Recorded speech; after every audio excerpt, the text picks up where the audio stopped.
Allahumma ya rafi'ad darajat, Allahumma ya rafi'ad darajat. Allah mabok ambalaya di Indonesia, awas ya cek Gusti Allah. Zina kuari mages ambalaya menutup kemungkinan lau nasya'u asabnahum bidzunubi iksain sarua jeung umat bala maling korupsi terus bae, awas lau nasya'u asabnahum bidzunubi mentek memehna ku Gusti Allah kuari dipanaskeun heula, awas baheula teh kaum adban nu dibere panas teh 3 tahun teu hujan 3 tahun, bayangkeun 3 tahun teu hujan. Hese ka dieu ka ditu tatangkalan geus tandus 3 tahun atuh hujan batela luar biasa. Turun Rasul diturunkan ku Gusti Allah Kangjeng Nabi Hud alaihissalam dakwah bejakeun Hud ka umat lamun hayang subur mahmur lah jinawi percaya na ulah ka batu nyembah na ulah ka makhluk. Coba kain gitu bejakeun dakwah Kangjeng Nabi Hud. Oh terus-terusan dilelewe ku umatna terus bae dilelewe saya tipisan mu iman ka Kangjeng Nabi Hud. Panas makin menjadi-jadi diutus salah seorang ka Baitullah datang ka ditu ka Baitullah nu kamari didongengkeun teh ayalah kiriman teh mega mendung, wah bararungah majar teh bakal hujan, ternyata angin ngeglebuk, angin muter sabada Kangjeng Nabi Hud jeung pengikutna titah keluar. Eta kapan siksa cek Allah tuh jadikeun barometer. Awas di Indonesia geus sabaraha bulan urang dibere panas, hujan di mana-mana, guludugan jeung kilatan, samarukna hujan bener beureun. Geus dihitung ku ari di nagara geus beak sabaraha puluh miliar ieu ganyeun hujan. Teh nyararaho urang mah asal hujan seuri. Padahal mah ieu teh geus total sabaraha miliar beakna. Lamun teu dihujankeun urang teh ku ari panasna ambual pohara luar menyengat. Cirina cek ahli palak mah angin heula, kilat teh guludug teh. Ieu mah hujan kilat angin. Sabarukan kumaha awas lamun nang tangan ka Gusti Allah bisa jadi berkepanjangan ieu panas. Berkepanjangan ieu panas. Tangerang geus kekurangan cai, pasokan air anu bakal ka Jakarta teh anu geus ka Jakarta ditutup lantaran untuk wilayah Tangerang ge kekurangan. Serang geus kekurangan cai ku ari mah. Kamari ieu aya rong Purwakarta di Purwakarta geus batela kurang cai. Karawang ge lamun teu ngandalkeun Jatiluhur mah geus eueuh cai.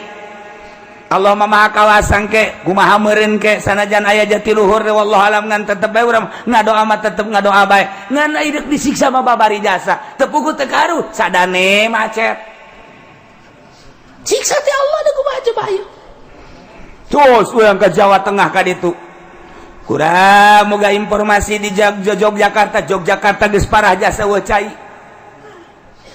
Tapi iya urang masih kene leha-leha kene zina nu mabok pemerintah korupsi terus baik nang tangan Allah.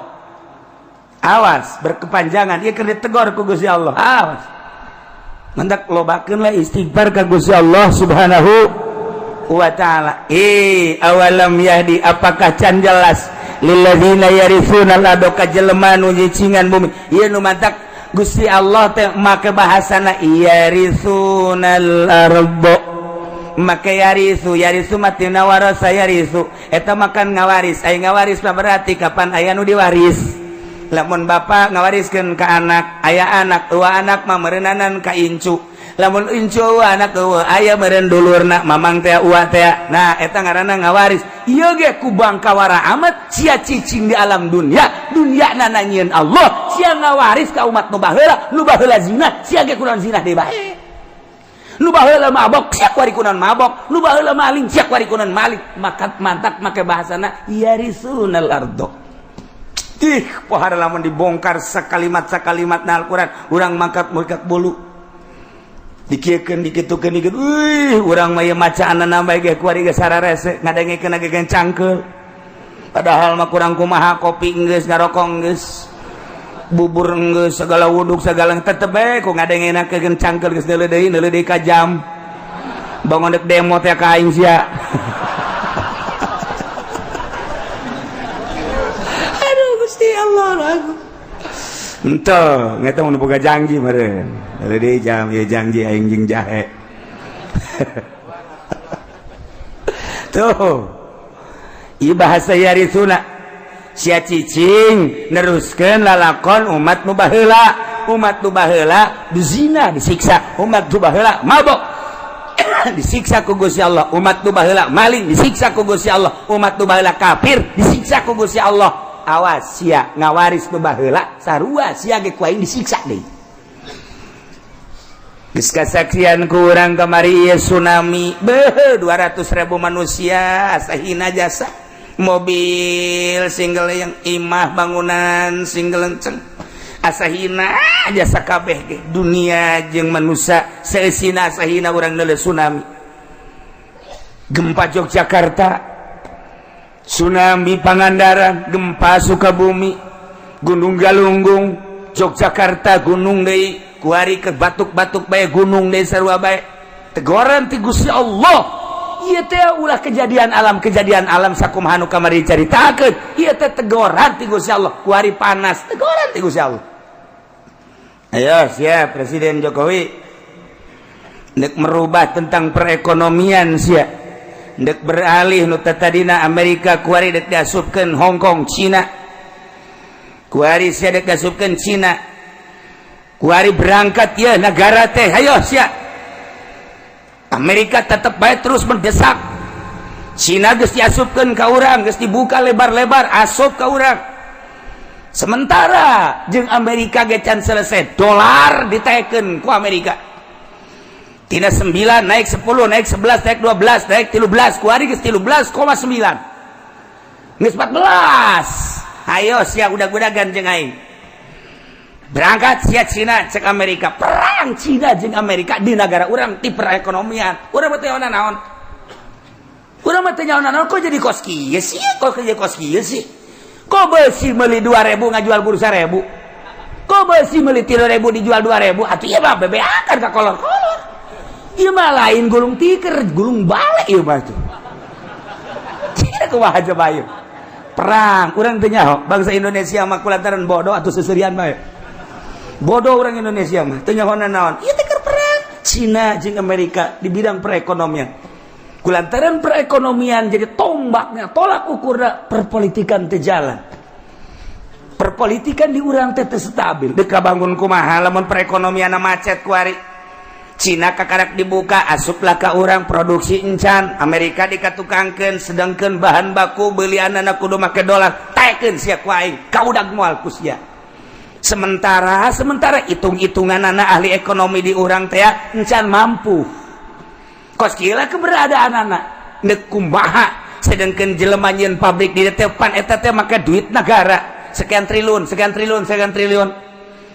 nah perpajakanna terus melambung teu kaudag ku nyana lantaran nyana teh pajak tanah pajak bangunan pajak ekspor impor ieu teh kapan kudu dipenuhi sementara dolar naik bahan baku kudu dibeli ku dolar Cina nyerang ka urang ieu da kumaha ieu produksi teh aing balik ka Singapura teh saeutik anu boga karyawan 8.000 nyesa tinggal 2.000 nu boga karyawan 20.000 nyesa tinggal 5.000 tinggal bangsa Indonesia nu teu nyaon kieu amat sih dek demo ka mana pelindung di urang mah demo teh urang demo ka DPR age keur puyeng aing boro-boro siap aing ge sarua bae ieu nah ieulah keberadaan Indonesia seperti kieu nah hakikatna menang Allah keur dicoba heulanan urang mencarita hakikat syariatna aturanana Jokowi nu boga kuari keur deuk diresapel kumaha perbaiki hayo coba menteri poh ieu ganti teu bakal gitu-gitu kene Nemadak Habibie ngomong terpuruk sepanjang sejarah Indonesia perekonomian saat ini. Lain cek aing cek Habibie. Kamari Habibie datang ka dia.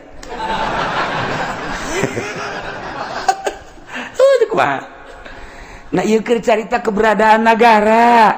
Kemudian panas cak Allah ayo sia. Dek jeung aing udag-udagan sia ayo. Sia dek ngaluhurkeun pertanian Jawa Timur akan ditingkatkan pertanian Jawa Tengah, Jawa Barat. Dek dipersiapkan di Palembang, di Medan, di berbagai daerah. Pokoknya dek ditingkatkan pertanian. Sebab naon perekonomian bakal macet kunyana geus ka itu. Ieu perekonomian industri bakal macet sebab moal kaudag melalui dolar ditaekeun ku Amerika. Hayo hayang nyaho udag-udagan perang Cina jeung Amerika. Asal Cina naik perang. Lamun Cina terus memaksa dolar bakal 15. Lamun Cina terus bae ku Indonesia dibere diketeruskeun naik 16.000. Jadi dari kumaha eta mah perang nyana. Ayo cek Amerika. Pas gitulah perang. Beda deui jeung perang di Irak, lain deui di Irak mah. Ai di Irak mah Saddam Hussein teh deuleu sejarah. Cek Saddam Hussein manyaing teu mampu sih ko transaksi make kitu. Hilang dolar bae. Ku ini ditaekeun Islam teh. Dolar ku ari teu bisa transaksi di Irak. Meuli minyak kudu make dinar, meuli minyak kudu make dirham. Uang Irak. Iran kitu kene sepakat. Bingung kalah Amerika. Sakedeung nyieun lah nyana perkumpulan ieu mah lamun diteruskeun bakalna negara Islam di mana-mana. Bakal terulang kembali wali sanga zaman kitu Raden Patah dengan Saddam Hussein, Islam akan tinggi. Urang mah teh jauh minyak dengan sakitu perang perekonomian. Nah, dijadikan biologi padahal di Irak teh ngan omongan Amerika teh dihajar ku Amerika sorangan moal kuat Irak, dihajar ku dua anjing iris moal kuat, dihajar jeung Prancis moal kuat, nyeulat multinasional hajar Saddam Hussein sebab urang bahaya ka dituna bisa-bisa Islam naik deui. Islam nu mantak marudah sadunya kamari mah tanpa aya nu nitah spontan. Tuh lamun dibuka sejarahna kos gitu. Kuari di Indonesia geus tambah geus carita Irak tamang geus beres tamang geus. Beres geusan tamang geus. Geusan heulana. Kuari urang mah carita Jokowi. Presiden urang eta kajen kumaha ge. Perang Amerika jeung Cina. Hayo udag-udagan sia. Kamu bisa teh sia. Ketika Cina terus yen naik jeung uang Cina naik yaitu dan naon garang Amerika masih kene siap naik deui dolar. Moal kuat kajen kumaha.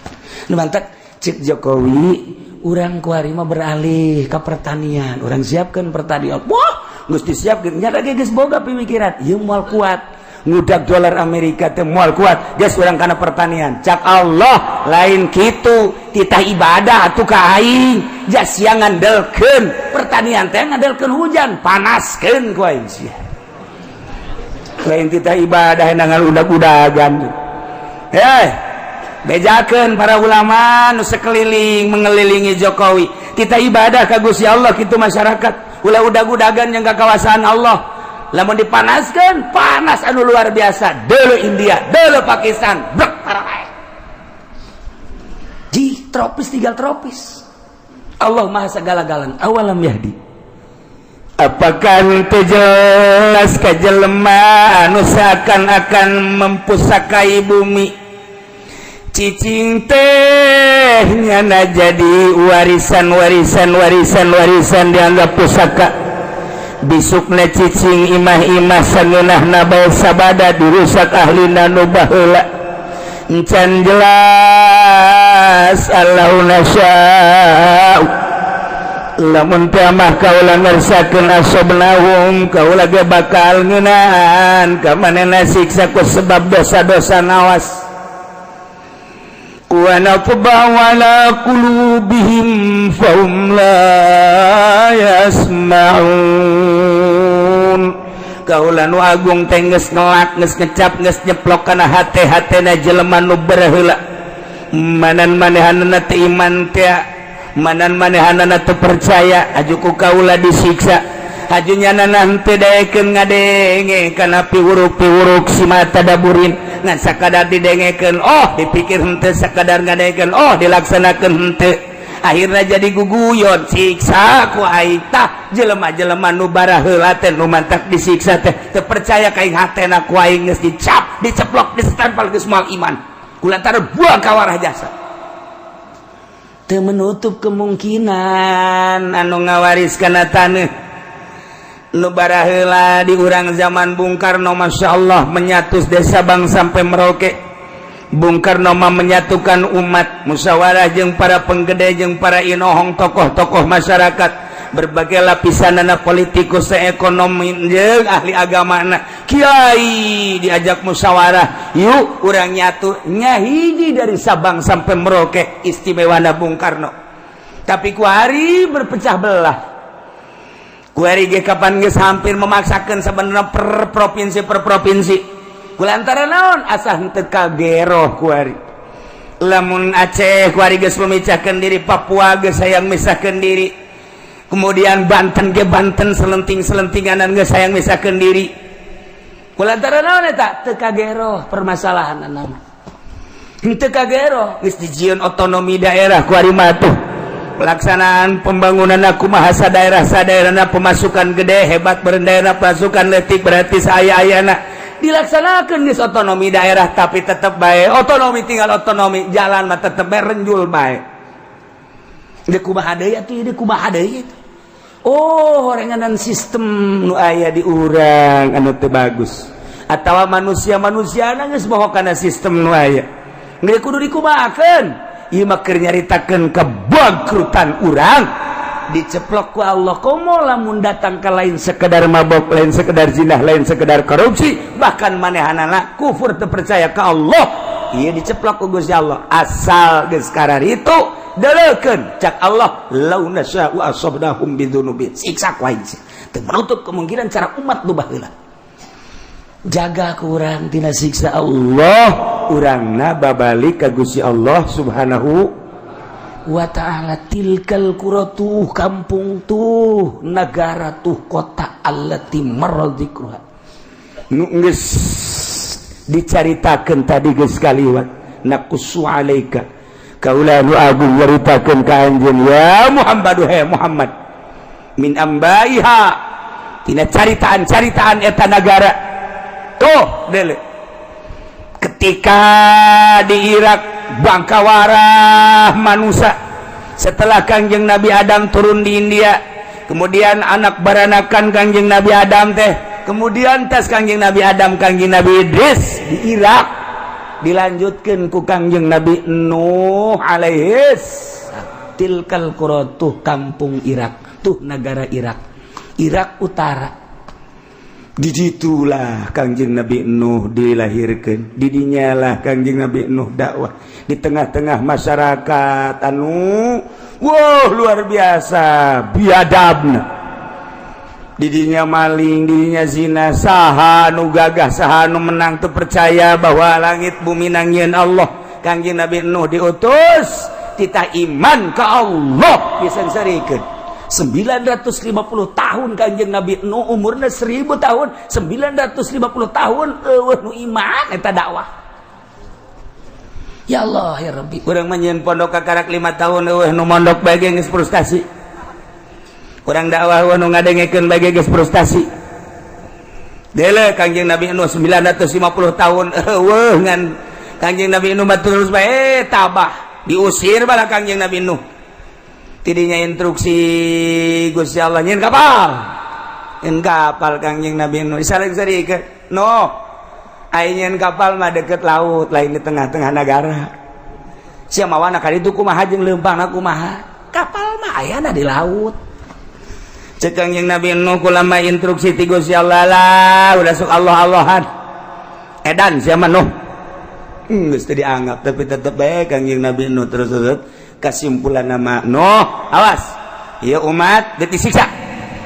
Saha anu iman kuateun Kangjeng Nabi Nuh dakwah, awas siksa ieu mah bakal datang. Nu iman naik ka dieu, naik anak Kangjeng Nabi Nuh 4 Yapis, Ham, nah Kanan. Nu 3 asup ka laut ka parahu, nu hiji Kanan mah henteu. Anak sorangan Kanan teu percaya ka Abah. Teu percaya ka Abah na bade Rasul. Ieu urang teh ieu teh turunan 3 Yapis, Ham, sakitu. Dijelaskan ku Kangjeng Nabi di hadis Bukhari. Yapis bapak orang itu Sam bapak orang itu, ham bapak orang itu. Jadi orang teh keturunan tilu-tilu Kangjeng Nabi Nuh alaihi salam moal kaluar ti dinya. Arab turunan mah dijelaskan ku Kangjeng Nabi. Arab turunan bapana kadituna ka Kangjeng Nabi anak Kangjeng Nabi eta. Kemudian gatu gadung naon gatu ngaranna ge tu Iran, Persia. Ya eta keturunanna terus kaja Turki, Cina, ieu termasuk urang. Ieu ke urang lamun nyaritakeun hadis Kangjeng Nabi Nuh eta. Jadi kesaturunan-saturunan ka dieu itu. Hiji nu teu iman Kanan, teu daek naik. Kanan ka dieu cek Kangjeng Nabi Nuh, ieu siksa ieu lah, bah, siksa di mana? Abi naik ka ditu ka tanggal kalapa. Ada liput sia tanggal kalapa ge. Bong moal mah nya tiba heula ge tilok tanggal kalapa tilok liput ku cai. Ieu mah siksa. Sadunya ieu mah. Moal bah. Paling ge lah kula mah lamun tanggal kalapa dekaliput kula mah ka gunung. Ndes atuh teh iman ngaranna ge. Terus disiksa teh naik di mana Kangjeng Nabi Nuh? Tu singgahna ye gunung naon ngaranna kapal Judi dina Al-Qur'an. Gunung Judi. Di mana eta? Di Turki. Nah, jadi di Irak terus ngeungkeun kapal teh eureun-eureun di Turki. Tah eta lah kuari geus diketemukan di Gunung Ararat di dinya Turki aya kapal Kangjeng Nabi Nuh sebelah kirina sekitar bangsa 50 meter di dinya aya masjid masih aya keneh kuari ge masjid urut Kangjeng Nabi Nuh alaihi salam geus jadi batu masjid Kangjeng Nabi Nuh di dinya kapal aya keneh urut kapal Kangjeng Nabi Nuh jadi kapal teh singgah teh lain di laut tapi di luhur gunung Judi kuari aya keneh kuari aya keneh geus dipoto urut kapal Kangjeng Nabi Nuh teh. Kemudian laut nu pernah kitu diberangkatkeun ku kapal Kangjeng Nabi Nuh ku didinya mah ke satelit. Coba laut mana? Aya kuari kecanggihan alam, kecanggihan alatnya seperti eta. Jadi kuari mah lebar kapal Kangjeng Nabi Nuh, panjang kapal Kangjeng Nabi Nuh diketemukan oleh 4 negara. 1 negara Amerika bersama-sama dengan Arab, nomor katilu Jerman, nomor kaopatna Irak. 4 negara Mesir, 4 negara ieulah anu terus menelusuri tentang kapal Kangjeng Nabi Nuh. Kuari geus dijadikeun kitu mitos. Nggak sih cari kan kuari ayah kapal Kangjeng Nabi Nuh masjidna ayah urut Kangjeng Nabi Nuh singgah di luhur gunung. Masya Allah ayah 2 masjid hiji di dinya nomor keduana di Tajikistan. Nah jadi eta lamun urang ka ditu engke naik ka gunung bakal kapanggih jeung masjid urut Kangjeng Nabi Nuh alaihi salam. Ke lamun urang ka Tajikistan ka ditu ente naik kula mah balik. Para raih bisa sia di luhur gunung. Ayat tapi maka kapal heli di sorotan ayat. Masya Allah terbukti ya orang Amerika ingin membuktikan coba di mana sih ke Gunung Judi dan di mana sih singgahnya kapal dan bagaimana ditelusuri selama 5 tahun menelusuri eta 5 tahun menelusuri eta alhamdulillah terbukti iyalah geus dibukti-buktikan ku Gusti Allah nya nama asup Islam. Kemudian loba nu asup Islam di Amerika ketika manehana nyaritakeun tentang terbukti baheula zaman Kangjeng Nabi tutup ku Amerika teu meunang dicaritakeun bahaya ieu mah. Masya Allah mailah keur carita tilkal qura tu negara anu baheula ahlina iman ka rasulna. Begitu Allah ngutus Kangjeng Nabi Nuh alaihi salam umatna tetep bae henteu iman siksa ku Gusti Allah. Tilkal qura negara itu disiksa ku Gusti Allah. Nomor keduana negara kaum Samud eta adalah kaum Kangjeng Nabi Shalih alaihi salam eta ngaranna Madain Soleh. Lamun Kangjeng Nabi nyaritakeun dina kitab Bukhari hadisna aya Batnul Wadi ketika Kangjeng Nabi di Dzulhulaifah Kangjeng Nabi teh cicing di Batnul Wadi antara Batnul Wadi jeung Yordan di dinya aya ngajana Madain Soleh. Lamun dina Al-Qur'an aya surat Hijr eta surat Hijr teh eta tuh di dinya lah disiksa kaum Samud teh. Lamun terus urang ka Yordan aya Petra di ditu tersisa ditinggalna tilkal qura disiksa kaum Samud. Mana deui tuh Ad, kaum Ad. Di mana Ad? Kaum Ad teh antara di Arab Madinah, antara Madinah jeung Yaman. Belah ditu aya Ahqaf karana mantak dina Al-Qur'an aya suratul Ahqaf. Ahqaf eta dataran luas, dataran pasir, urang menyebutna gurun pasir Sahara ngaranna Ahqaf. Teh lamun urang dina Al-Qur'an mah suratul Ahqaf Yaman. Kaum Ad di Yaman, ditinggalna kaum Ad. Mantak diutus Kanjeng Nabi Hud alaihi salam Yaman. Mantak aya kuburan Kanjeng Nabi Hud di Yaman mah osok di haolan. Wah, ramena luar biasa. Ditinggal para nabi di Yaman. Kanjeng Nabi Kanjeng Nabi Sulaiman aya di Yaman, ditinggalna Kanjeng Nabi Sistea. Kemudian Kanjeng Nabi Hud ge aya berbagai nabi-nabi jeung wali-wali. Nu mantak paling istimewa sadunya adalah Yaman. Sunina kuat jasa gempur ku Yahudi. Moal bisa Yahudi ngagempur eta lamun tanpa make umat Islam dicuci otakna, anak buahna teh dicuci otakna supaya menyatakan Islam teh seperti ieu. Jadikeun ISIS berangkat. Kuari ku ISIS diacak-acak kuburan-kuburan teh. Wah, kiai-kiai terus dibeakeun. ISIS terus bae. Iyalah supaya jadi Wahabi. Sebab ku Wahabi Yahudi ngeunaheun jasa. Ku Yahudi mah ku Wahabi mah Yahudi teh ngeunaheun jasa. Nek nyaplokna naon ge. Itu hasil-hasil bumi teh ngeunaheun jasa. Selama make Sunni, ortodok lamun di Irak mah Islam ortodok. Ahli toriko iya bahaya. Urang teh teu meunang nyaritakeun tentang tuh Tuan Abdul Qadir. Urang teu meunang nyaritakeun tentang Kanjeng Nabi urang teu meunang nyaritakeun tabaruk. Yahudi teh ngaulahkeun hese ku Yahudi mah melalui Wahabi. Kos kitulah kuari asup ka Indonesia Wahabi, Syiah asup. Mentak lobalah pertanyaan-pertanyaan mahasiswa untuk mempertanyakan kebenaran kewalian Maulana Hasanuddin. Mempertanyakan kebenaran kewaliannya Syekh Yusuf, mempertanyakan kewaliannya Syekh itu Asnawi, mempertanyakan kewalian Wali Sanga. Ketika orang nyaritakeun nyana wali, apa dasar kewaliannya? Coba, lamun tahun-tahun sabaraha naon ditinggalna. Nah, ketika orang nyaritakeun Cirebon Syekh kitu Syarif Hidayatullah dideuleu ku urang keramikna, dideuleu ku urang potongan bangunanana, ieulah ngajadikeun mitos maka didinyalah bakal kanyahoan tahun sekian. Maka dengan ayana kos kitu jelaslah kewalian Syekh Syarif Hidayatullah dihancurkeun ku nyana supaya anak incu urang ulah bisa nyaritakeun deui. Di urang tidak menutup kemungkinan bakalna Cirebon hancur, Wali Sanga kabeh dihancur-hancurkeun. Banten ge nek dihancurkeun. Supaya kuari mah urang masih kana bisa nyaritakeun, engke bukuna bakal dibeakeun kabeh beuleuh. Rencana Yahudi seperti eta. Ulah sampaikeun ka nyaritakeun karuhun-karuhun kewalian. Ieu nu mantak jadi kekuatan Islam teh. Nu mantak kuari Arab teu kuat teh lantaran naon? Lantaran nyana geus teu nyaritakeun. Di mana makom Siti Khadijah kuari geus teu kadeuleu? Di mana ditinggal Kanjeng Rasulullah geus teu kadeuleu. Malah kuburan Kanjeng Nabi ge deuk dipindahkeun. Ya hata Yahudi. Ya Wahabi nurut bae deui. Deuk kumaha coba ieu.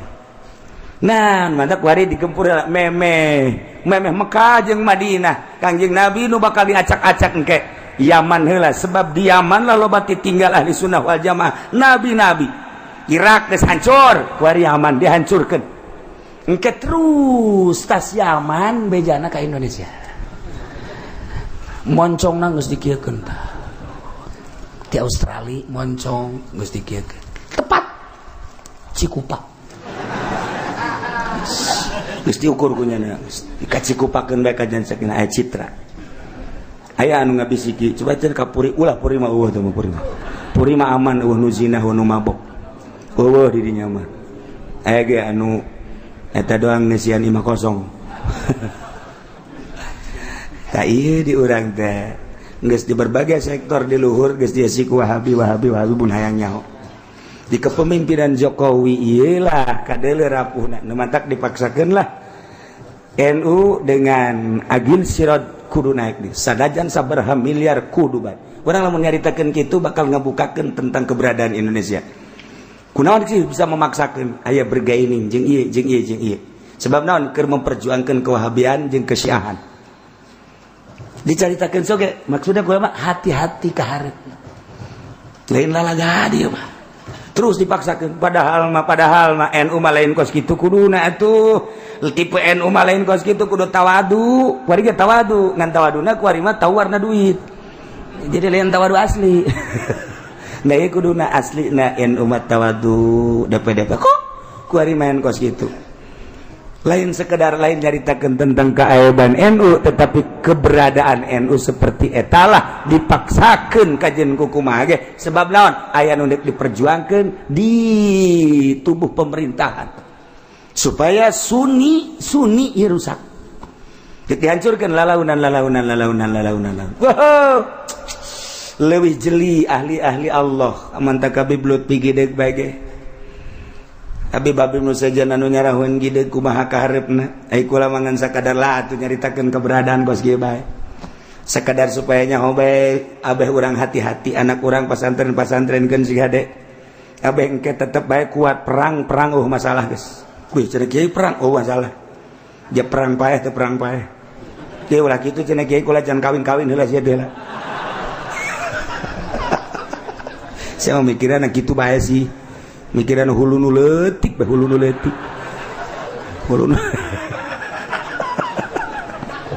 kula mah ingat mikiran hulu nu leutik sok inget ka jelema ku boga pamajikan opat ye tangan ku nyana diatur cak nyana teh kieu nya pokona mah asal giliran sia datang ka imah aing ka dieu ke sia balik isuk kana ieu datang jadi awewe nu datang sebab ai mah pan boga pagawean dakwah teh dagang teh dan lain sebagainya geus sia kudu nyaho sia datang ka waktuna masing-masing geus itu persetujuan pemajikan wafat oke gara-gara nama ieu tah hulu nu leutik aing jadi inget bae tungtung nama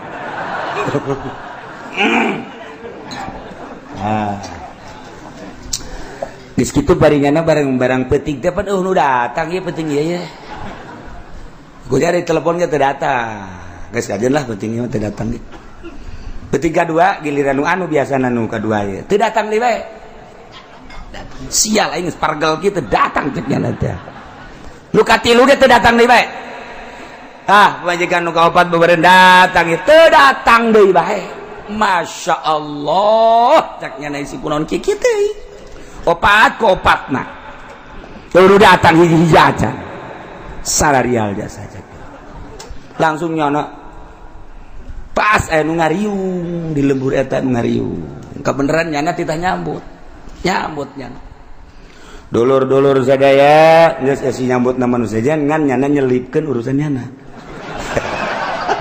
itu biasa tanya ki pudol emang kitu penceramah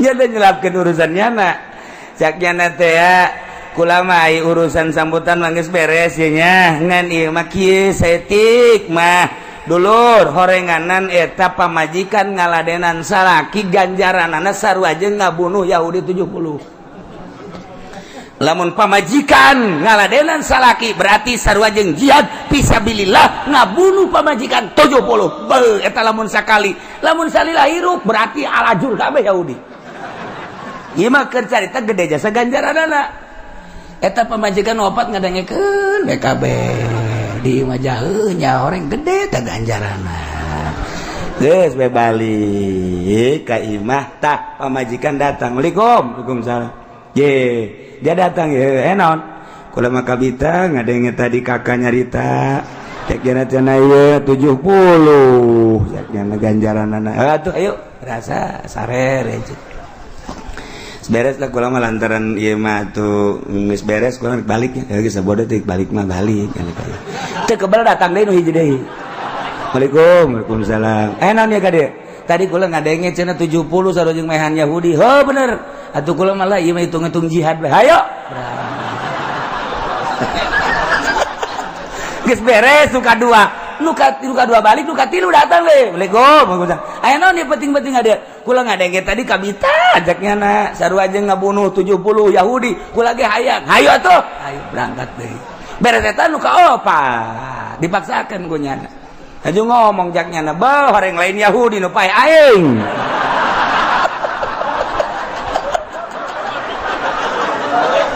tuh gara-gara nu leutik inget pae kadinya aduh jaknya lain Yahudi nu modar aing isu ka rumah sakit teh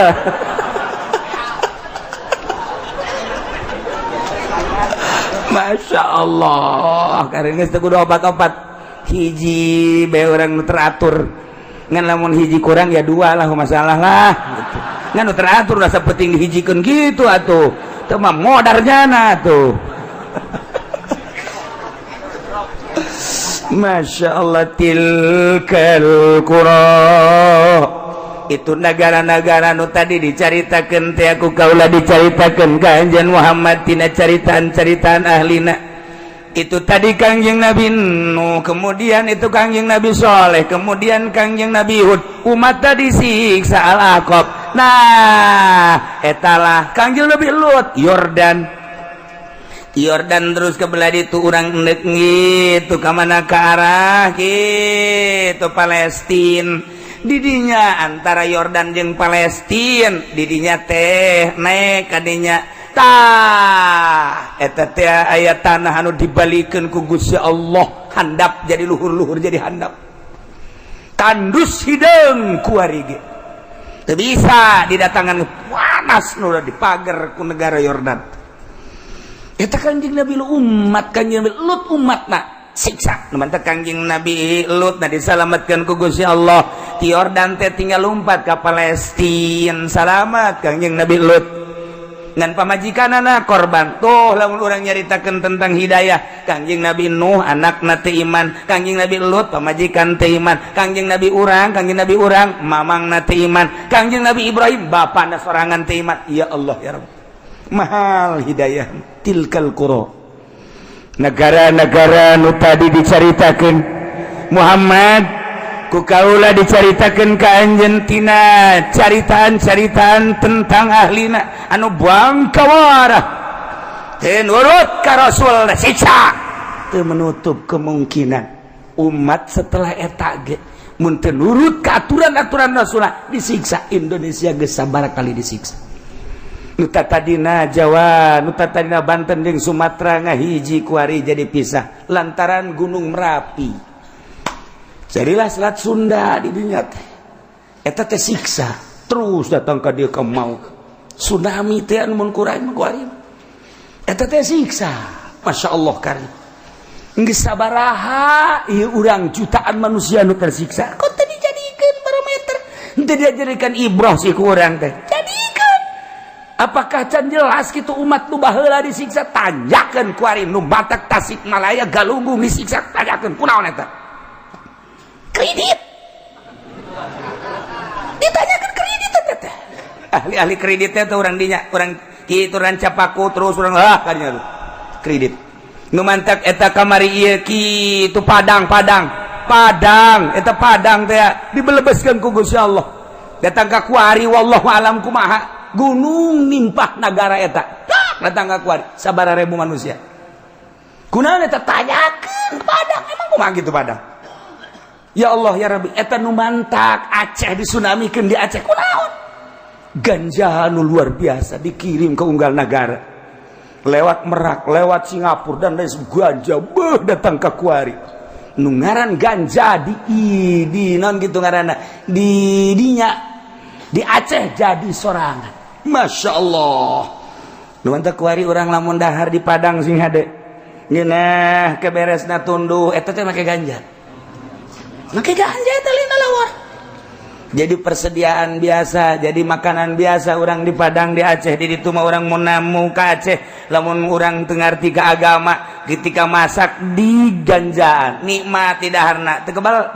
PS ganja jadi sorangan lamun urang nyaritakeun ganja di Aceh jadi sorangan urang nyaritakeun di Yordan eta teh kitu zaitun jadi sorangan seorangku lagi kaget sisa gunung Zaitun barang terus naik mobil di sisi imah ke Zaitun orang jadi sorangan nu mantak zaitun ke mancanagara zaitun nu aya di urang geus di naon dikemas eta teh menang ti nagara Yordan jadi sorangan mantak dina Al-Qur'an watini wazaituni waturi sinina wa hadzal baladil amin demi tin demi zaitun Waturi Sina demi gunung Tursina emang didinya terus Yordania Mesir terus ke Palestina gunung Tursina okas gunung Judi teh di Turki terus kabarge terus tilu negara eta teh gunung Judi kabeh tilu negara gunung Judi kos Palestina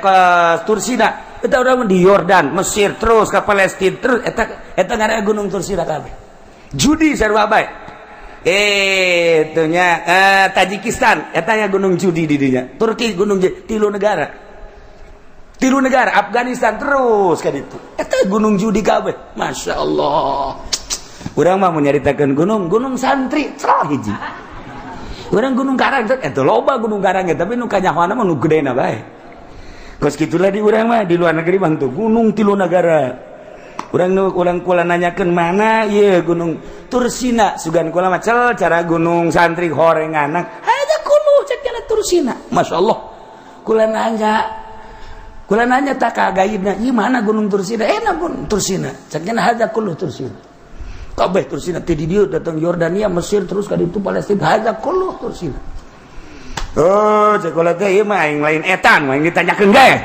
urut Kanjeng Nabi Musa mana gerib cek nya Sakedeng deui. Pas sakedeng deui hees. Geus deukeut geus deukeut. Kan pelantaran penting dibejakeun tah ieu. Ceritakeun ku nya ieu lah gunung urut Kanjeng Nabi Musa. Atuh mun kurang turun bisa tante. Cak nya teh jahat di dieu loba garong. Ulah atuh lah. Peuting kebenaran lewat kadinya peuting ngan neuleu doang ieu dibejakeun ku nya ieu lah gunung Tursina urut Kanjeng Nabi Musa. Ngan lamun penting henteu ngajamin keamananana sebab daerah dia jahat-jahat keneh. Paingan aya polisi, setiap mobil aya polisi. Dikawal ku polisi. Masya Allah, horenganan kejahatan-kejahatanana luar biasa. Tilkal qura, tuh negara-negara. Ieu keur carita negara-negara anu ku Gusti Allah dicaritakeun ka Kanjeng Nabi urang anu diturunan rasul-rasul urang mah jauh teuing urang nyaritakeun negara urang bae tuh Aceh jadikeun ku maneh contoh tuh Tasikmalaya jadikeun contoh tuh kitu Sukabumi jadikeun contoh tuh Padang jadikeun contoh kade ulah datang tai goyang tuh Yogyakarta kudu kumaha tuh iman ka Allah Subhanahu wa ta'ala lobakeun taqarrub tafakkur ka Gusti Allah Masya Allah wa laqad ja'atuhum rusuluhum bil bayyinati wallahu a'lam bissawab embung kita ka surga leutik hate nya jiban embung emang ka neraka embung panas ka surga ieu mah geus bagus henteu lah ente cek jana izin kena ka surga izin ya aja boga ka izin balik deui tah malaikat ka surga moal tetap bertahan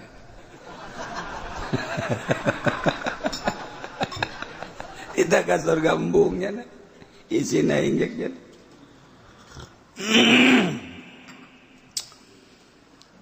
Ti Gusti Allah geus aya instruksi anjeun tintah ka sorga wae kajeun embung-embungan bejakeun ka pangeran moal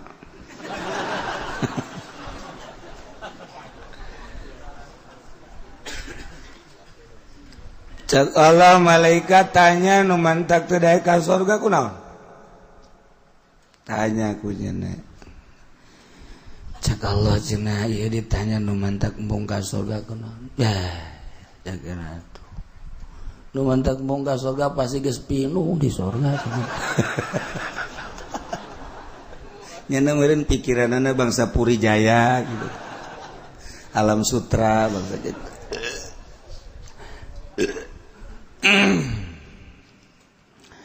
cek malaikat ulasieun surga lega keneh tetep maneh kudu ka surga henteu lah sakitu aing daripada di itu ngemper engke sing serikeun babaturan lah moal aing zakira ka ditu bae lanan ulah wakan can neuleuh pan ka surga lah sanajan can neuleuh ge sabaraha silegana surga cek dieusian ku manusia di zaman Kangjeng Nabi Adam katungtung umat Kangjeng Nabi Muhammad mana ting mayakna cek kana jelema bangunan-bangunan kaing datang ka ditu waju pada naranya di mana tempat angkaning geus parinu moal lah geus hayu ka ditu bae cek malaikat moal bejakeun ka Gusti Allah aing geus sadar aing mah di dieu bae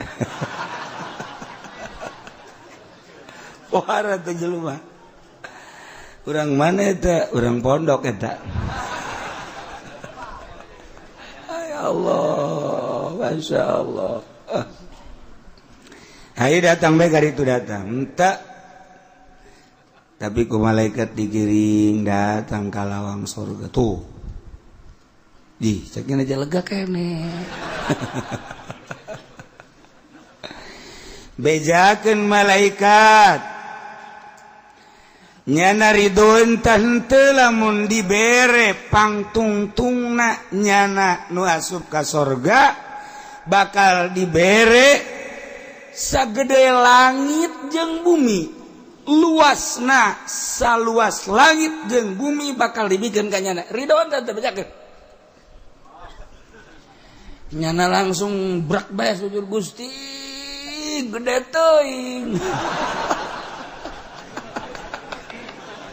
atuh teu saimbang cek cenah jeung kula mah salat tilok puasa tilok lah sapira kula engka asup bae geura ka jero wah dibere jadi pangpandeurina nu asup ka sorga teh bakal dibere saluas langit jeung bumi beuh atuh nu ngaraji di dieu mah geus teu kacaritakeun ku daena atuh ulah ka amin nya ka sorga nyaon teh geus optimis jasa burung masyaallah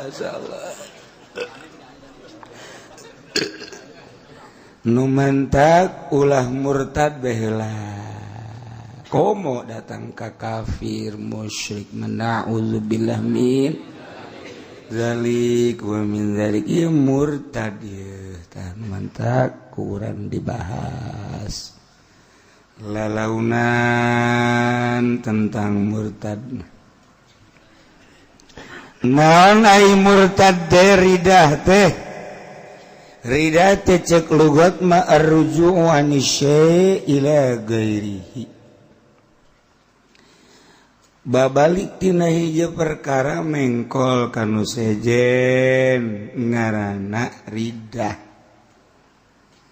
eta mah pokona mah asal keluar tidinya menghadap kanu sejen murtad eta nu kitu garana jelemana murtad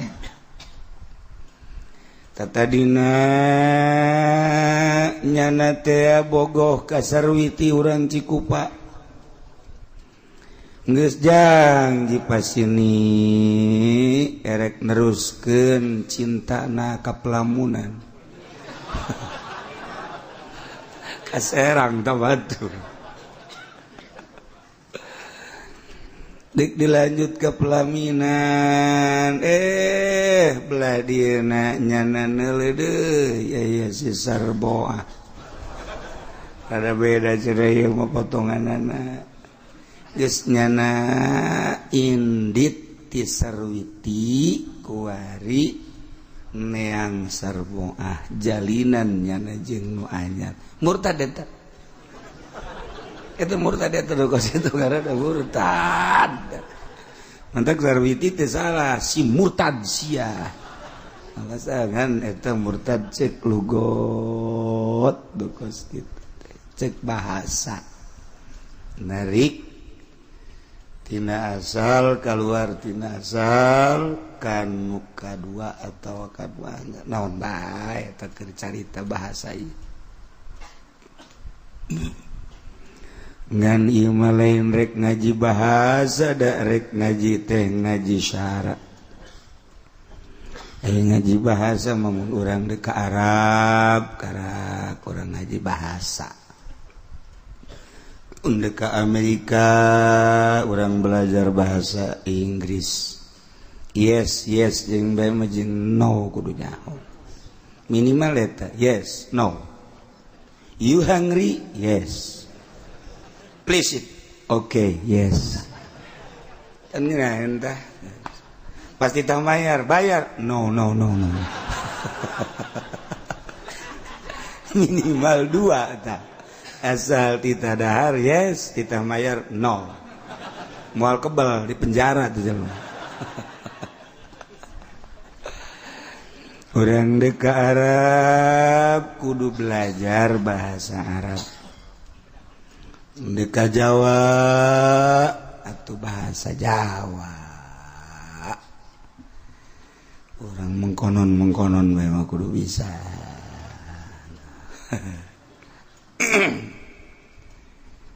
Aya nini ka Mekah. Betah jasanya na ibadah di Mekah. Anu ngaganggu anak incu betah nyana di Mekah di Madinah. Barang balik datang ke bandara King Abdul Aziz. Nyana embung balik. Paksa aku kepala rombongan embung jak nyana betah nini mah di Mekah di dia. Dipaksa aku ketua kloter enggak. Tah, imah di dia, ceknya nanti ada di Mekah baik. Resep. Iya, resep sih resep. Iya, incu anak dulu diri itu di Jakarta. Nges narungguan karang. Tak, imah kajian, payah di Mekah baik. Betah jasa di Mekah. Wah, ada jasa teman ini. Nginain jasa ibadah, ceknya di Mekah. Atuh teh naon. Cek ketua kolektor para rombongan KBG ridho lah ini di Mekah bae mau masalah jadi Indonesia ge geus teu pati manfaat cek gimana teh geus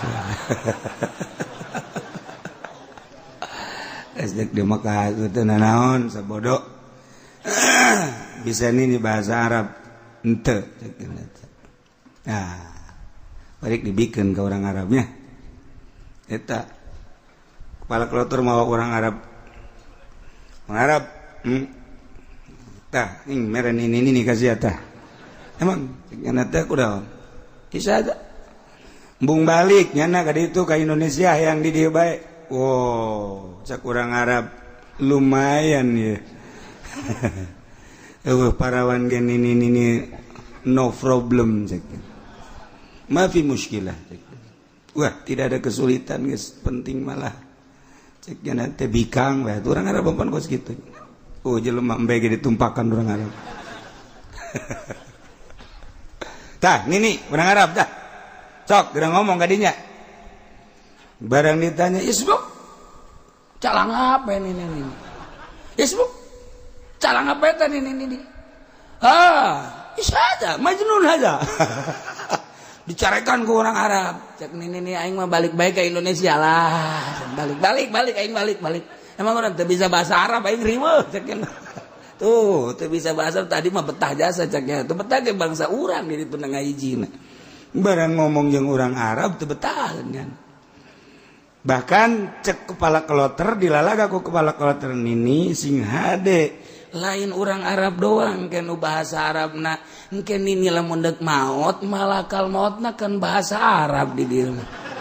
Aju mun ditanya ku malakal maut teu bisa engke bahasa Arab asana nini moal dicabut-cabut nyawa. Ye, pan ieu geus kolot gua. Heula balik ke Indonesia, balik. Teu bisa bahasa Arab baliknya ke Indonesia. Tuh nyana cerita bae barang datang ke Jakarta bojong incun hadena cuman ini bisa balik emang kono tadina mambung balik urang Arab garalak kira di ditu eta nini teu bisa bahasa Arab kuari ge urang nu ka markah teh kuari mah tuntunan bahasa Arab manasik 90 ka ditu mah dia di tukangna ya tuntunan bahasa Arab rapi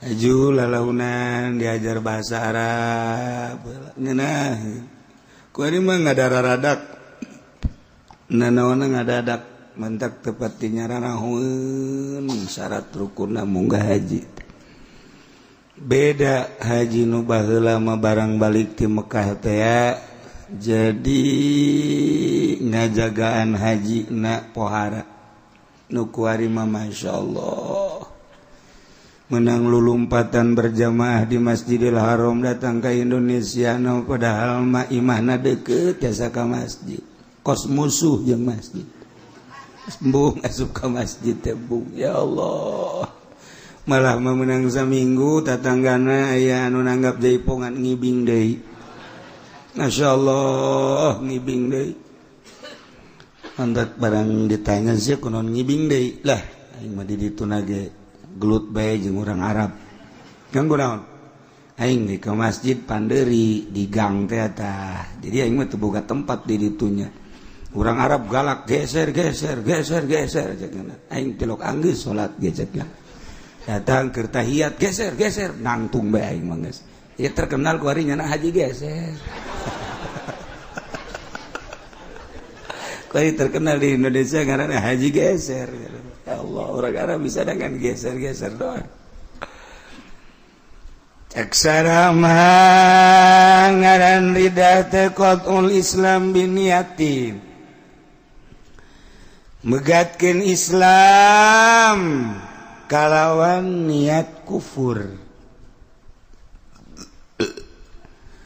lamun cek tukang ngaji mah ieu hazpul awal bidalilisani biniati teh didapatkeun kana kufrin anu kufrina eta sabada qauli biniati au qauli kufrin biniati kufrin saraja gitu kurang bagus anu bagus mah biniati kufrin au qauli au fa'li eta nu hebat mah mun urang nyaritakeun tentang nahu kulantaran ieu mah kitabna kitab jembrongan teu bisa dibaca ku budak leutik mana bisa budak leutik maca kitab kolot ge hese ieu mah qauli kufrinna diteundeun di tengah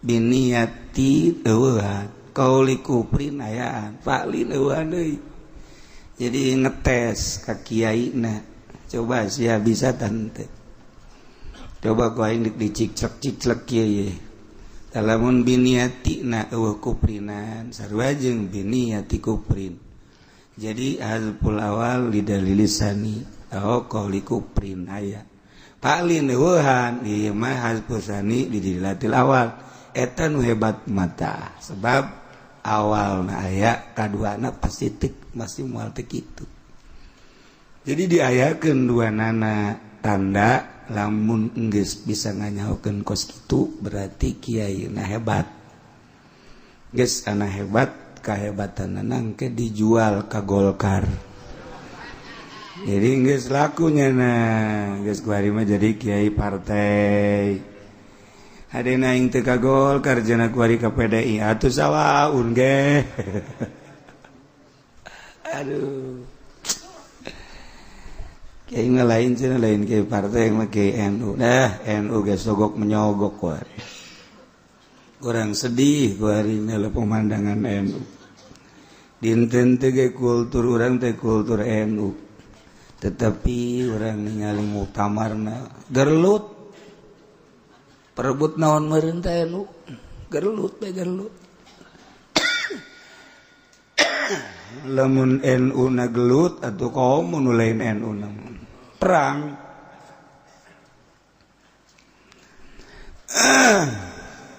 qatul Islam biniyati kufrin megatkeun Islam kalawan niat kufur au qauli kufrin atawa megatkeun Islam kuniat kufur atawa ucapan kufur au fa'lin atawa pagawean kufur tilu tah ngajina lalaunan bae sebab yang ngaji ridah lain ridah orengan dia mah dek batuk meureun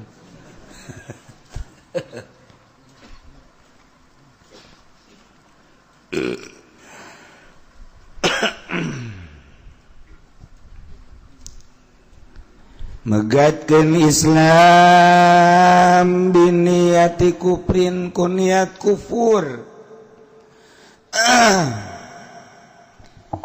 Kizaid teh agamana agama Islam bagus hebat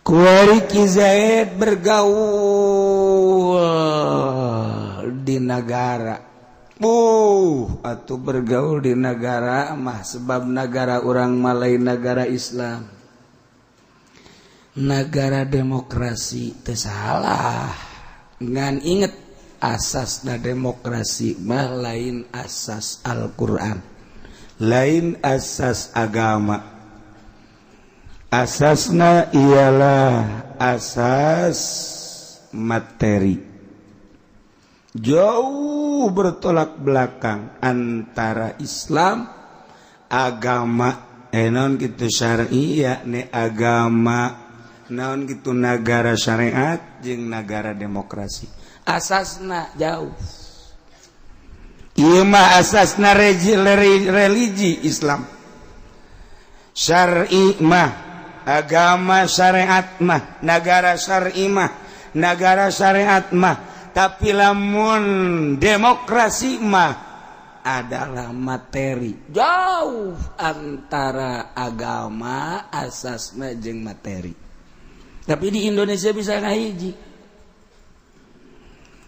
di Indonesia teh bisa ngahiji aya 3 agama nu diperhitungkeun baheula ku Bung Karno hiji agama Islam sebagai mayoritas 2 agama Kristen berikut Katolik berikut Protestan nomor katilu Marxis tapi bisa dihijikeun dari Sabang sampai Merauke ialah keistimewaan Bung Karno lain sakadar menang pemikiran Bung Karno nang musyawarah para inohong-inohong nu aya di Indonesia terutama mayoritas Islam tentu para kiai-kiai satuju ngadirikeun negara demokrasi anu make Pancasila kok bisa kos kitu sih wallahu a'lam geus kos kitu bae tetapi dirasakan kurang damai indah bahkan kuari jadi percontohan negara-negara lain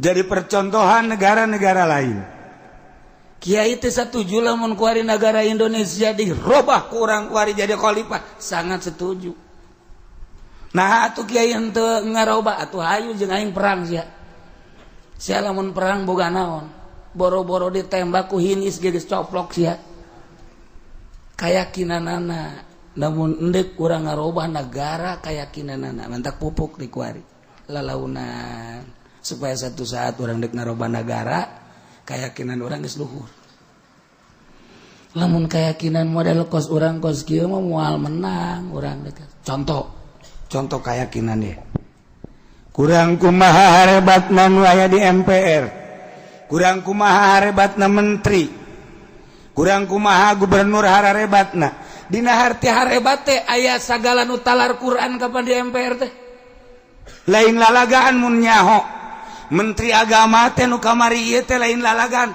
eta teh Quran teh talar lamun urang nyaritakeun adil baheula talar Quran filsafat hebat hadis da pohara bahkan kuari keur nalar Bukhari berarti kan hebat lain lalagaan tapi kunaon eta Quran nu hebat hadis nu hebat wah kitab dibacaan akhir hayat jabatanana tah nu di luar teh nyaho lebongana ngajina ngawuduk bae sabaraha penggede anu disel talar Quran talar hadis. Berarti kan ilmu teh teu ngajamin boro-boro di akhirat, di dunia kene kos gitu. Quran ditalar, di dadana aya Al-Quranan, di dadana aya hadis Bukharian. Ketika berhadapan jeung duit miliaran, Quran hilang. Quran eueuh nanaonan, hadis eueuh nanaonan, nu kadeuleu eta percis kos bangsa kiai tukang ceramah. Ini kos itu. Siapa seri kos aja yang serikeun. Pan aya jelema di dieu ulah seserian. Aduh ya Allah.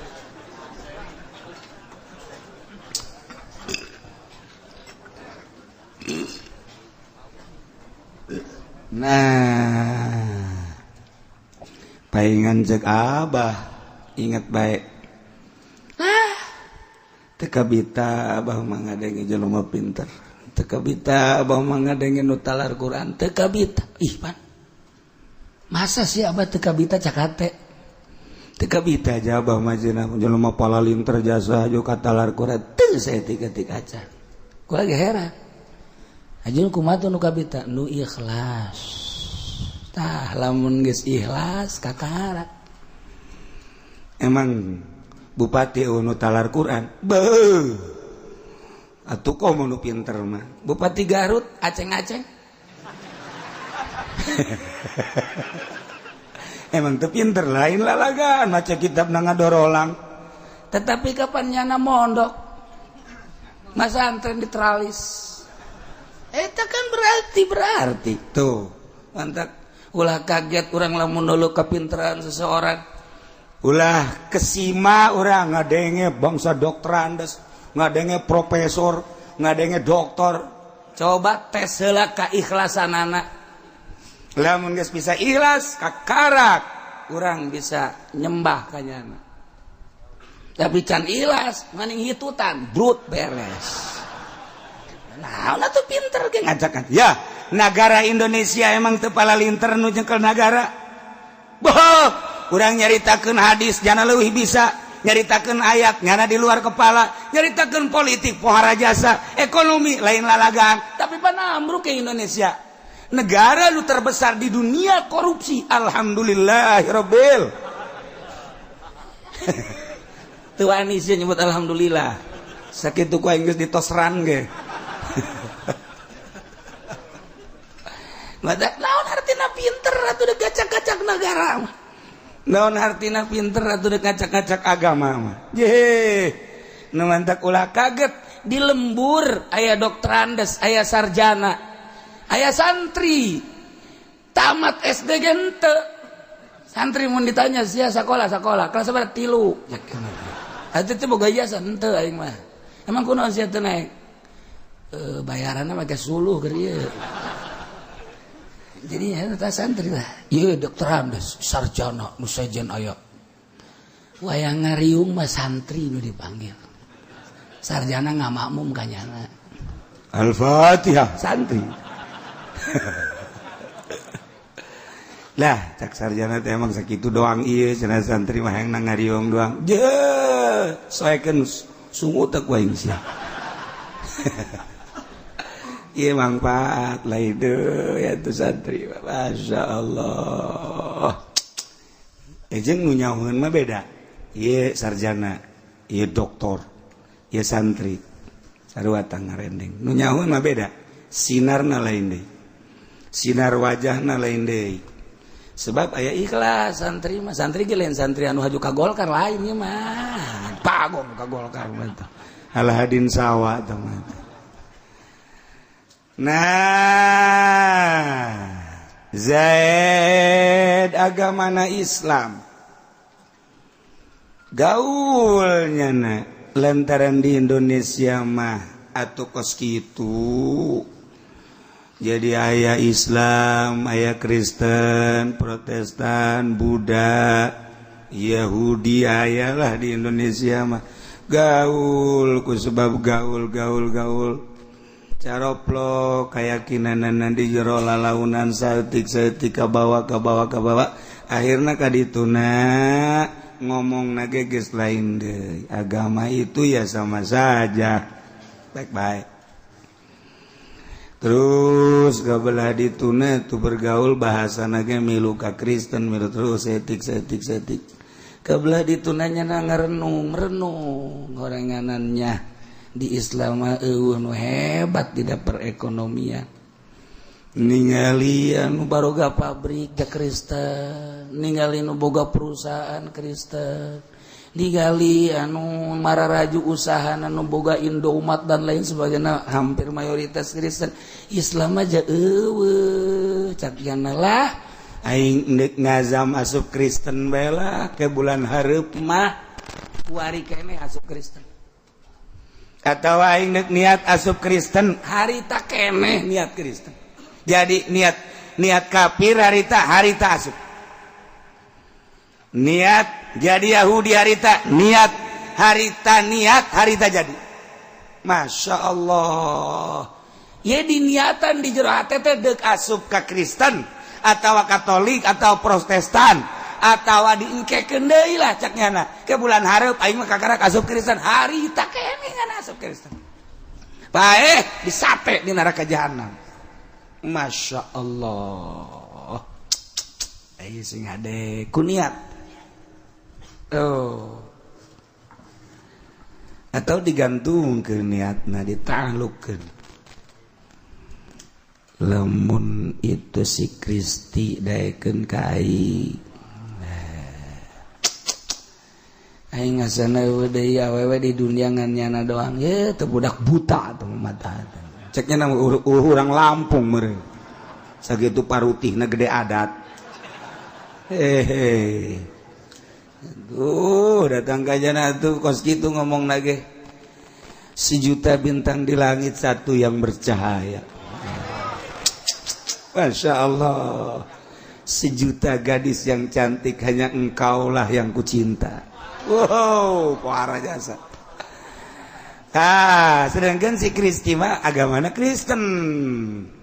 Nyana ngomong, andaikan si Kristi mencintaiku dan mau menjadi kekasihku, siap aku akan masuk Kristen cek nyana. Eta harita keneng geus.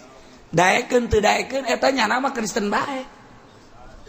Masya Allah. Na'udzubillah min zalik wa min dzalik sing hade. Gusti Allah.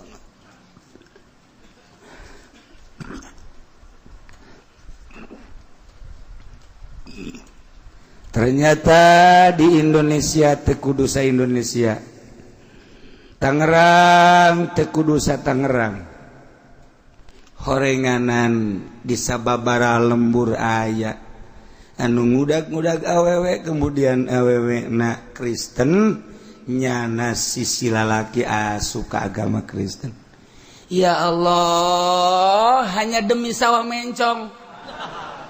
Akidah dikorbankan ku goblok-goblok teh si jelema. Ieu bakal carita urang goblok teh padahal mah atuh hidayah we dicabut ku Gusti Allah. Mantap hidayah mah mahal jasa, lain nu urang nu Allah.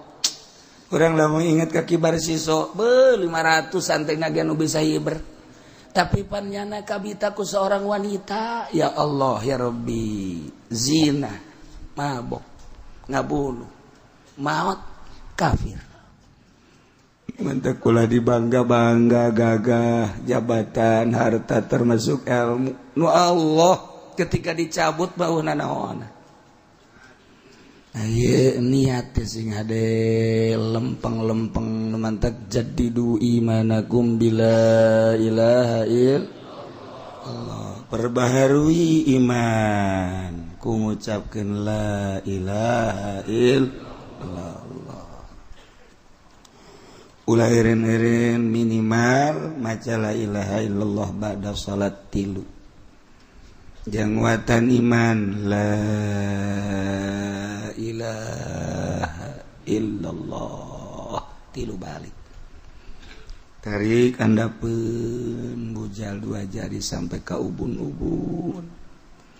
Supaya roh urang teh bener-bener ngucapkeun la ilaha illallah bantingkeun ka luhureun susu katuhu 2 jari la ilaha illallah kahandapeun susu kenca tilu ta salat seperti gitu disebut talqin zikir tarik napas ilaha illallah geus ku tilu ge insyaallah ku tilu ge jaga iman sing hade lah moal kebal hirup di dunia nasehatan awak urang teh lamun neuleuh mobil mewah cak urang teh aing hayang amat nasehatan ku urang awak sadar sia sadar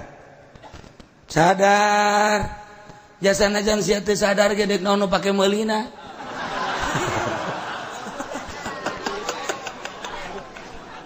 tuh kan jadi tenang urang atuh jualeun sawaja eueuh gunung nu dijual eueuh naon mitoha dijual ku sia sadar tenang jadi Masya Allah eta lamun urang bisa nganasehatan diri urang bantep hirup mana sehat lah awak memewahan ting atuh di dunia ieu ja bakal ditinggalkeun sakedeung deui ge bakal paeh tuh kamari ge tatangga paeh teu dibawa segala rupa ge ye atuh geus ge bakal paeh ketungguan di akhirat ulah sok yang senang di dunia urang mangke di akhirat boga sorga eta ge mun ka sorga teh nasehatan Allah karim rapi Masya Allah sih ada niat kufur berarti langsung jadi kufur niat Yahudi jadi Yahudi niat asup Kristen jadi Kristen niat jadi Buddha asup Buddha sing hade niat urang termasuk azam urang beda niat jeung azam ai niat mah qasdu syemuk taronan bipali ari azam qasduhu wa tarakha anhu jadi ngamaksud ngan engke berarti ngazam ngan sarua ngazam niat dina urusan kakufuran mah tetep bae kufur bae masyaallah sing hade tanu mantap hati-hati niat urang azam urang Gusti Allah nu agung di akhir zaman maloba dedeleuan jeung dedengean mantap kurang-kurang nama sing gelenceng ke di akhirat ya mantap lalaunan perbaiki keyakinan urang terus kena rapi urang mah keyakinan teh kakarak datang ka wujud kidamba komo khalafa lil hawadits kiamu binafsi wa daniyat qudrat terdat ilmu ayat eta bae artina wujud aya-ayana teh kidam teh artina teh heula teh mimitina Allah mah bako teh artina langgeng-langgengna Allah wa tungtungna ngan sakadar sakitu urang makan bahasa tauhid teh henteu nyulusup ka jero kolbu jadi karasa ngeunahna tauhid urang mah teu ngarasa ngeunah tauhid lamun jelema geus ngarasa ngeunahna tauhid mah moal aya ngarasulah ka Gusti Allah henteu kumaha bae ge ngeunah sebab urang sok ngomong wa bil qadari khairihi wa syarrihi minallahi ta'ala kabeh ge tu kudrat Allah bagus ti Allah goreng ti Allah rasupkeun ka jero hate kabeh ge jati Allah bakal ngeunaheun geura dibere sugih ngeunaheun dibere susah ngeunaheun sarua ti Allah dibere sehat ngeunaheun dibere gering ngeunaheun sarua ti Allah ngomong sacayut ngomong ngeunaheun aduh gerak dibere ti tajong geus rekanan batu urang tajong goblok batu teu neuleuh sia ka aing cak batu emang aing teu ngadeng ya teu ngadeng emang aing ngira neuleuhna sia goblok deui cak batu tolol sia teka tabrak sepeda gitu sia bener baik kali itu kata tabrak ku sepeda nah etan badak si hade urang gitu baik encan datang ka jero saha tunu geus datang ka jero teh eueuh deui nomor hiji rajana Kangjeng Nabi urang Kangjeng Nabi Muhammad sallallahu alaihi wasallam kabelah dieuna para khulafaur rasyidin kabelah dieuna para aulia-aulia Allah. Terus wali-wali Allah nu mantak urang zarah ka para wali teh ulah sok mentana naon zarah ka wali. Ieu mah zarah ka wali pun tak penta wali aduh abdi teh menta dimajukeun usaha. Emang pangeran nyana wali atuh abdi teh coba bae usaha lah ieu asana bangkrut amat. Lantaran di kepemerintahan Jokowi mah jadi kos kieu.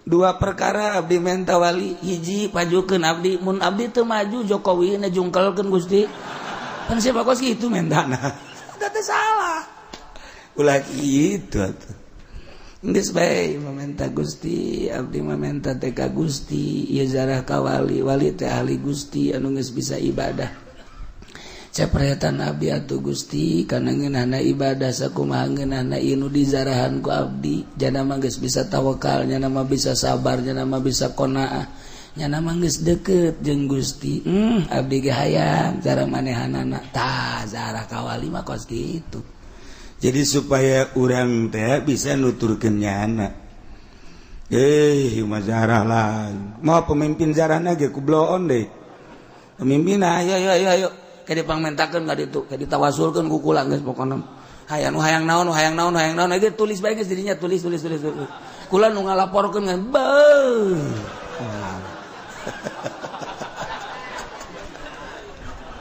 eta tolong pimpin jarana lain hayu pupuk supaya rapih nyahueun kana aturan-aturan zara nu mantak Muhammadiyah ngaharamkeun ge eta nyana eta kos kitu haram tuh zarah kos kitu mang ulah haram non gitu zarah ka para wali basa kumaha eta teh tadi supaya kacepretan kabeletera masyaallah ieu urang lamun nyaritakeun tentang jelema anu geus panceg niatna boga keyakinan etalah para wali-wali Allah subhanahu wa ta'ala. Urang gulak gilek koncina mana koncina dedelean mata teh geus kudu ulah resep kana dunia sakitu bae lamun mata masih kene resep kana dunia gulak gilek bae kajen kumaha kajen talar Quran talar hadis kajen teh nyana geus bahsul masail tapi mata resep kene kana dunia gulak gilek bae kamari muktamar NU aya 3 panitia panitiana 3 di Jombang hiji panitia muktamar asli 2 panitia gadungan 3 panitia akan kedatangan presiden 3 ente mah teu memperhatikan muktamar we aing mah dudu ibah bae ge nyaho ih cek kiai nyaho na menang ti mana tuh ulah memilu ka aing sia masih aing mah aing 3 panitian 3 hiji muktamar asli panitia muktamar asli nomor kedua panitia gadungan nomor katilu panitia akan kedatangan RI 1 3 panitiana nu panitia asli eleh ku panitia gadungan lantaran panitia gadungan mamawa tas gede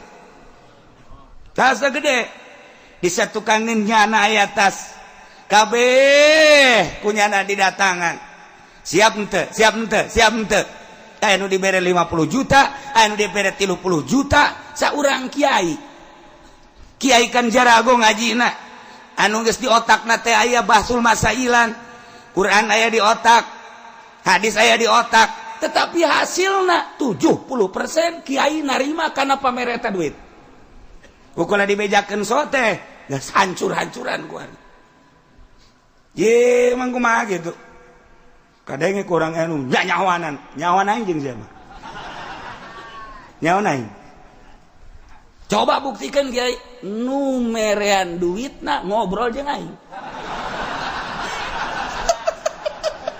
dek lompat ka mana sia Ndek lompat ke mana? Ayo ngaku sia, disesuaikan sungut sia ku aing. Ya maksudna naon? Rusak jasa. Quran aya di nyana, hadis aya di nyana. Yo basul masail jarago nu mantak dibubarkeun ge hampir dibubarkeun. Emang naon? Duit main. Ieu nu mantak agil sirat ge ieu nu anu terpilih duit nu main. Baheula matas bahsul masail, matas mutamar NU di jero dada, di jero otak aya bahsul masail, mawa ilmu. Kuari balik mutamar. Nu ditugakang teu nyaho anu di luar. Ieu naon dimaksudna ieu? Inget ka Abah deui bae, kula maca karu tadi. Aing mah teu kabita, bisa ngaji, jago ngaji teu. Nu kabita ge ikhlas, tah kadadengekeun we tadi ceuli. Mun sia bisa ikhlas, geus. Jadi jelema mun sia can bisa ikhlas, can jadi jelema. Mantak datang ka kuari kula teu berusaha supaya ikhlas, abe jelema marere duit ka kula. Sial jasa orang hese tak ikhlas. Aduh, masya Allah kan. Nomor kahiji, nomor kedua, eta abah mah ulah sok ngadahar duit di pamarentah. Tarima mah tarima bae cekel ku sia. Aju ka mana keun? Ulah omong. Aduh, aji pending geus kieu bae aya keneh eueuh.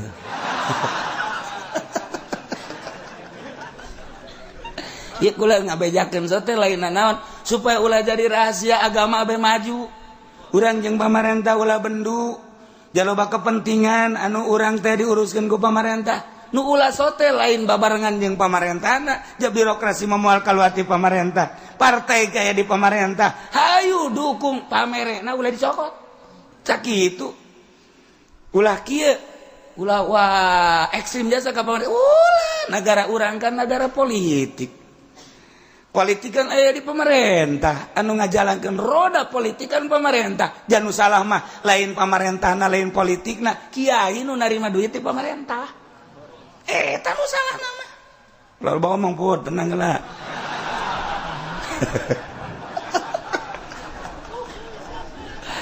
Tuh besi pajar ekstrim kapan atuh?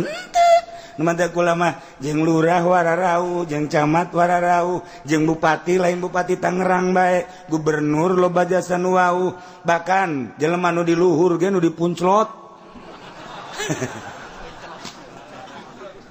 Atuh wow, bahkan aya nu pernah mere duit teu ditarima loba saksina henteu ulah. Hanyana maksa, manyal maksa bae kudu bae, terima kukula. Terima kukula bener nganyana jangka masjid moal mali ka masjid ke. Moal masjid dia moal ulah duit pemerintahan di masjid dia kecuali pribadi. Lamun narima geus sabaraha miliar masjid. Ulah ieu mah ndek ngaji bae ndek ngaji mere tatarina ndek 100.000 gede teuing. Asupeun deui cokot 50 gede teuing. Akhirna mah 500 mau nyata geus kadele.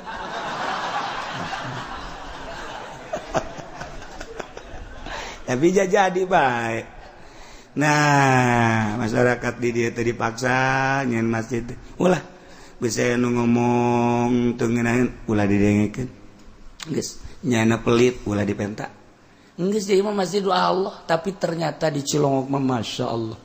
Kukula karasa lain bae lalaki awewe ge awewe mun dipersilakeun ti tangga bangun darahek nya mah di dieu. Sebab di omebe ku panitia. Aduh, ya orang nyeritakan niat cing hade.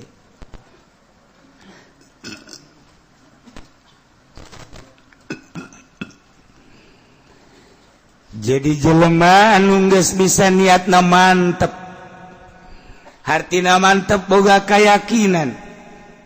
Yakin teh aya nu datang ka ilmu yakin. Ilmu yakin mah sakadar dina cangkang. Aya nu datang kana ainul yakin, aya nu datang kana hakul yakin. Tah eta urang teh dina niat ge dina niat. Lamun can datang ka ainul yakin, cara urang kieu teu husu. Salat teh teu husu salat. sholli fardhal maghribi salasa rakaat. Allahu akbar. Biasa Allahu akbar mulai. Sapatu aing sendal aing anu maling moal nya ieu. Ih masjid ieu mah biasana rada rawan ieu. Aduh, ku aing teu dititipkeun ka tempat sapaditipan kan. Kaduhung jasa ya aing aduh. Masa si salat kos kitu? Tah eta kan salat hampir rata-rata. Bismillahirrahmanirrahim. Aya boga duit bangsa 3 juta deui kabeuli motor tah. Dengan 3 juta hese jasa ieu dengan 3 juta. Aduh, benta ka bapak teu dibere ku bapak. Aya 3 juta. Ieu keur salat motor nu aya di jero hate lain Allah. Nu aya teh sapatu, nu aya teh sendal, nu aya teh kendaraan, nu aya teh jabatan. Kunaon eta? Niatna kakarak cangkang doang. Ngaranna ilmu yakin. Kakarak datang ka ilmu mah kos gitu, udaran. Tapi lamun geus datang ka ainul hakul yakin. Ainul yakin be mulai husu aya. Aya husu ngeunaheun salat. Allahu akbar. Keagungan Allah bakal katempo. Keagungan Allah bakal kadeuleu, keagungan Allah karasa. Bahkan gerak dirina ge lain perasaan nang nyana na ngagerakeun Gusti Allah. Kakarak dirinya aya husu ngeunaheun biasa. Dina benak di otak aya Allahan, di dada aya Allah. Terus kabeh aya Allahan. Geus kajian kumaha ge geus ngeunaheun bage. Ngeunaheun salat teh aya reungit geus teu karasa, reungit moal karasa sebab Allah Maha Agung. Sapira reungit. Geus teu karasa. Wang reungit di dia teh geus teu karasa biasa bae. Urang mah pun salat teh pabelit jeung reungit. Allah wali maghdubi alaihim waladhdallin. Cek urang teh reungit sia jasa ngaganggu ka aing sia. Aing pindah bae kitu ya salat. Reungit. Ya Allah, ku hese-hese teh. Tah moal bisa lamun urang teu ngarahan, kudu diarah. Terus lalaunan.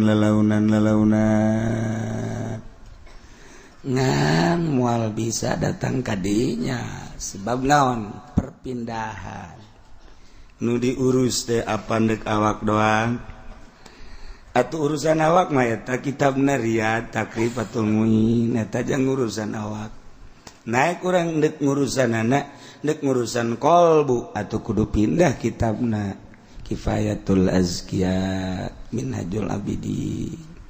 Sakadar dibaca mah geus lain eta praktek. Berarti kudu boga guru praktek. Sakola ge mimiti ilmu kedokteran di meja. Kemudian praktek manehanana bisi salah nyuntik. Bisi salah nyuntik engke pelebah mana urat nu kudu diasupanana teh pelebah mana ieu praktek ge. Nu montok aya nu tas disuntik aja bodak ieu. Bengkak bodak ieu. Bebe jadi ka dokter tanggung jawab. Geus buat asa gede kita dokter salah nyuntik. Mentek ku hari tilok nyara runtik dokter masih salah. Tilok ku hari mah teu main suntik-suntik obat bae geus mokoda. Teu barari sen nyuntik bari mah.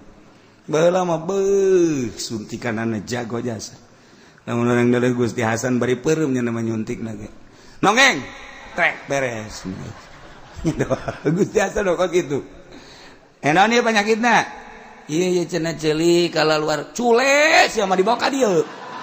Gusti Hasan buku urang mah izin. Nyana ngomong gandengnya sok ada ge ku kabehan. Cule-cule dibawa ka dieu cek ka dieu dibersihkeun. Tapi emang geus kosit gayana Gusti Hasan eta. Masyaallah beres eta. Ieu naon deui ieu? Tuh, pan boroknya. Iya borok bilatungan sia mah borokna ge. Buku urang izin mau borok ka dinya. Nyana ngomong embat jasa pan. Ka dieu ku aing diroskam sia.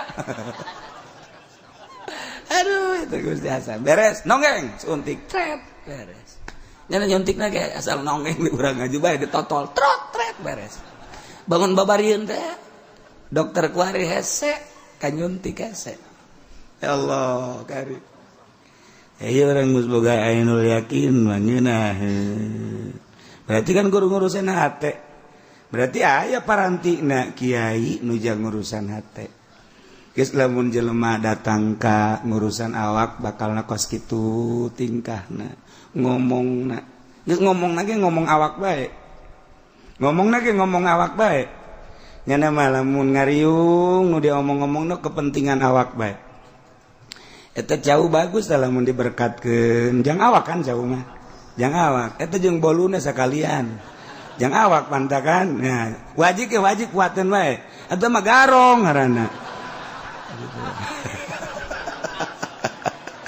eta jang aja ngariung jang kepentingan awak sing ade panitia sing ade nya ulah indit sing ade panitia besi poho inges negoran panitia bae nya nama eta pan masalahna lain amplop mah teu butuh jerona sakina eta kan jang awak ngomongna ge eta jelema datang ka awak awak bae nu diomong kepentingan awak bae jang dahar jang nginum jang kendaraan jang dapur dan lain sebagainya berarti eta kiai zohir geus lamun engke aya kiai geus teu perlu nu kos kitu nama anu dipentingkeun teh kolbu berarti kiai kolbu mungkin ketika kiai zohir ngomong-ngomong kolbu nyaer teh asana teu napak sebab naon eueuh di jero hatena ge emang kepentingan zohir tapi lamun jelema geus datang ka kepentingan kolbu nu dicaritakeun kolbu nyana ngurusan kolbu